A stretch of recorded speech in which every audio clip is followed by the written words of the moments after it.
Historical Fragments 1. 你知道凯恩斯小时候是如何用数学解决生活中的问题的吗？约翰·梅纳德·凯恩斯从小便表现出过人的智慧，他在年仅7岁时就能够完成复杂的算术题目，并且以他独特的方式玩转数字。在一次家庭聚会中，小凯恩斯为了解决分蛋糕的难题，巧妙地提出了一个公平分配的方案，让每个人都满意地享用了美味，还意外学会了分数的概念。这个故事启示我们，鼓励孩子在生活中应用学识，不仅能激发他们解决问题的能力，还能在游戏中培养他们的数学直觉。Historical Fragments 2. 想知道凯恩斯是如何在童年就展现出其政治洞察力的吗？当约翰·梅纳德·凯恩斯还是一个小男孩时，他对父母讨论的政治话题充满了好奇。一次，他在家中偷听了父亲和朋友们关于税收的讨论，并提出了自己的看法，令在场的成人惊讶。他的想法不仅深刻而且独到，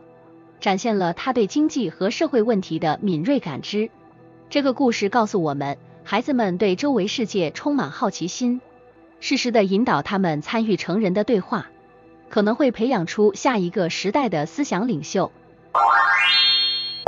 Historical Fragments 3. 你知道凯恩斯如何用他的智慧在大学辩论赛中大放异彩吗？青年时期的约翰·梅纳德·凯恩斯在剑桥大学的辩论俱乐部中表现出色。一次关键的辩论比赛中，他用其出色的经济理论和雄辩的口才，成功说服了评委和观众，赢得了比赛的最高荣誉。这场胜利不仅提升了他的自信心，也为他日后的经济学研究和政策制定奠定了坚实的基础。凯恩斯的这个故事激励青年创业者要敢于表达自己的想法，并通过沟通和说服力来推动自己的事业向前。Historical Fragments 4. 你想知道凯恩斯是如何在青年时期就开始他的投资之路的吗？尽管约翰·梅纳德·凯恩斯以经济学见长，但他在青年时期就开始尝试股票投资，展现出了他对金融市场的深刻理解。他通过细致的市场分析和勇于实践的精神，成功地获得了第一桶金。凯恩斯的这段经历对青年创业者而言富含启示，深入研究和了解你所在领域的市场动态，配合冒险和创新的精神，是创业成功的重要因素。Historical Fragments 5. 你知道经济大师凯恩斯是如何成为一位芭蕾舞剧的制作人的吗？中年的约翰·梅纳德·凯恩斯不仅在经济学界声名显赫，更是一位艺术爱好者。在1930年代，他不仅投资了一家芭蕾舞团，更积极参与到制作中，体现了他对艺术的深厚热情。这个不为人知的一面揭示了凯恩斯多才多艺的个性，同时也启示我们，即使是最严肃的经济学家，也可以拥有多元化的兴趣和投资，开拓个人的生活与事业边界。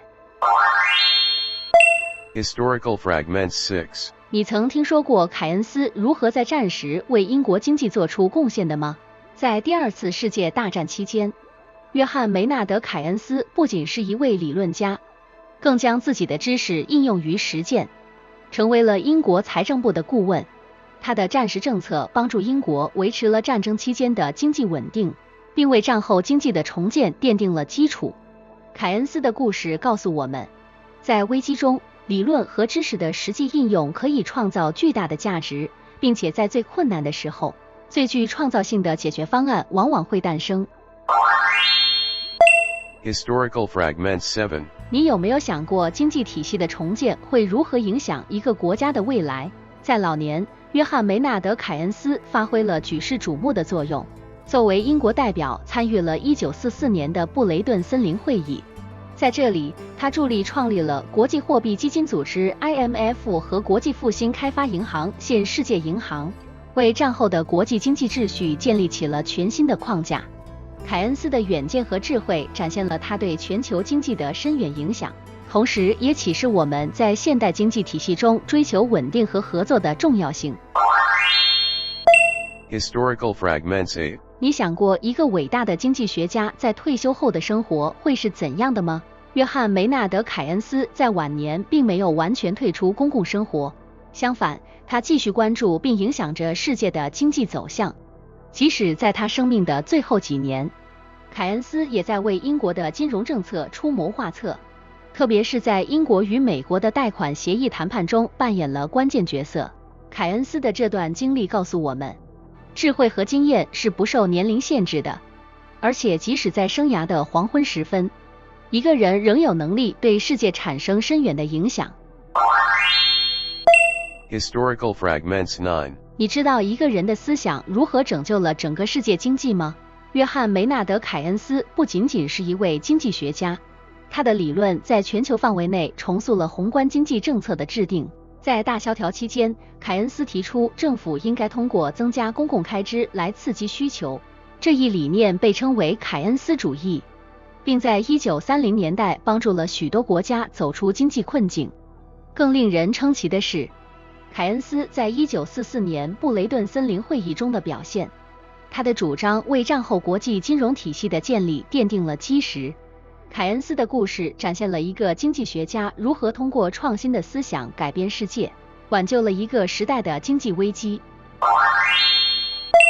Mark of the Day. 在英国的一个传统学者家庭中，约翰·梅纳德·凯恩斯的故事开始了。他的童年不是充满了玩具和无忧无虑的游戏，而是与数学题目和经济理论为伍。想象一下，一个小男孩在父母的书房里，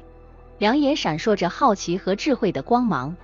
用铅笔和纸张与世界经济进行着他的第一次对话。青年时期，凯恩斯在剑桥大学的光辉岁月中，他的才华如同晨星般耀眼。他不仅对经济学有着深刻的见解，还对哲学和艺术有着浓厚的兴趣。他的多才多艺让他在学术圈中独树一帜。他的同学们都知道这个年轻人将会大有作为。然而，正当他准备投身于安逸的学术生活时，世界却为之震颤。一战的硝烟散去，接踵而来的是经济的灾难大萧条。那时的凯恩斯已经是一个有着深厚理论基础和丰富政策经验的中年人。他意识到，不是学术的象牙塔，而是真实的经济战场才是检验理论的最佳场所。面对就业的萎靡和市场的崩溃，凯恩斯不仅是一位观察者，他也是一位行动者。他在危机中看到了机遇，写下了他的杰作《就业、利息及货币通论》，提出了一种全新的经济理论来对抗萧条。他的理论提倡政府干预市场，主张在经济低迷时期增加公共开支以刺激需求，这在当时是一种颠覆性的想法。他的家庭背景和教育经历为他提供了一个坚实的基础，使他能够勇敢地挑战传统经济理论。甚至在中老年时期，他的影响力仍在持续扩大。凯恩斯的故事不仅仅是关于数字和图表，而是关于一个人如何用无限的智慧和勇气，点亮了无数在经济黑暗中迷失的人们。他的故事带有明显的感情色彩，描绘了一个从小在学者氛围中长大，到最终成为经济学界巨人的旅程。凯恩斯用他的智慧和热情，证明了即使是最抽象的理论，也能在现实世界中发挥巨大的力量，影响每个人的生活。他不仅重塑了整个经济学科，还改变了政府对经济政策的看法，从而影响了全球数代人的命运。现在，让我们回到那个最初的问题。你知道经济学的摇滚明星是如何舞动他的需求曲线的吗？通过凯恩斯的故事，我们发现了答案。他不仅舞动了需求曲线，更让整个世界跟随他的节奏起舞。凯恩斯理论的影响力远远超出了他个人的生命，甚至超出了他所在的时代。他的思想不仅引导了二战后西方世界的经济政策，还影响了全球的宏观经济格局。政府开始采纳积极的财政政策和货币政策，以刺激需求、增加就业和控制通货膨胀。凯恩斯主义成为20世纪中叶至70年代末西方经济政策的主导理论，其影响之广，可谓改变了经济学的历史进程。同时，在远东的中国，那时正在经历翻天覆地的变化。当凯恩斯在西方世界提倡政府在经济中的积极作用时，中国则在探索一条独特的社会主义道路。在20世纪中叶，中国经历了抗日战争的胜利，国民党与共产党的内战，最终在1949年成立了中华人民共和国。中国人民在建国初期主要致力于国家的工业化和现代化进程，试图通过集体化和国家计划经济来快速发展经济，这与凯恩斯主张的政府干预经济不谋而合。尽管两者具体做法和意识形态背景大相径庭，凯恩斯对现代化进程的影响体现在他提倡的政府在经济活动中的积极角色。在实践中，许多国家的现代化过程涉及到了构建有效的政府干预机制，以促进经济增长和社会福利。凯恩斯的理论为这些政策提供了理论基础，特别是在全球经济萧条或危机时期。他对历史进程的影响，则是通过他的理论和实践改变了国家间的经济合作方式。凯恩斯不仅在国内政策上留下了深刻的印记，在国际舞台上也发挥了重要作用。他是布雷顿森林体系的主要设计者之一，该体系建立了国际货币基金组织 IMF 和世界银行，至今对国际经济秩序产生深远的影响。最终，凯恩斯的故事是关于一个勇于挑战旧观念、不断创新的人如何通过他的智慧和远见，不仅改变了一个学科的发展轨迹，还推动了世界的现代化和历史的进程。在他的启发下，无数国家学会了如何在经济风云变幻中稳住脚步，走向繁荣。可以说，凯恩斯不仅是经济学的摇滚明星，更是现代世界历史舞台上的一名关键演员。Celebrity Magnifying Glass。约翰·梅纳德·凯恩斯不仅是一位杰出的经济学家，他的个人生活也同样丰富多彩和引人入胜。一个鲜为人知而颇具趣味的事实是，凯恩斯也是一位热心的艺术收藏家和赞助人。他不仅支持了许多当代艺术家，还与布鲁姆斯伯里集团的成员有着密切的交往。这是一个英国的文学和艺术团体，其中包括了弗吉尼亚·伍尔夫等著名作家和艺术家。凯恩斯对芭蕾舞也有着浓厚的兴趣，他曾经积极参与创立了英国的剑桥艺术剧院，并且在世界著名的皇家歌剧院担任过董事，为推动英国芭蕾舞的发展做出了重要贡献。在他的影响和支持下，英国皇家芭蕾舞团得以成立，后来成为了世界领先的芭蕾舞团之一。此外，凯恩斯还是一个充满商业头脑的投资者，他个人的投资组合表现出色，甚至在20世纪30年代的大萧条期间，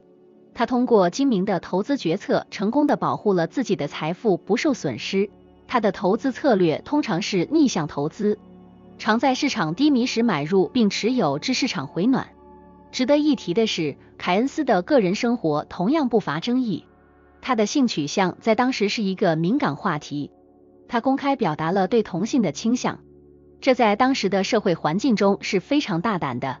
他的婚姻生活也颇为传奇，他与俄国芭蕾舞剧院的舞者莉迪亚·洛波科娃结婚，尽管有传言称他们的婚姻是名义上的，但两人似乎保持了一段深厚的关系。综上所述，凯恩斯不仅在经济学领域留下深远的影响，他多彩的个人生活和广泛的兴趣也为他的形象增添了许多有趣的色彩。他的一生是对知识、艺术和个人表达的持续探索，这些方面的结合使他成为了一个真正的文艺复兴式的人物。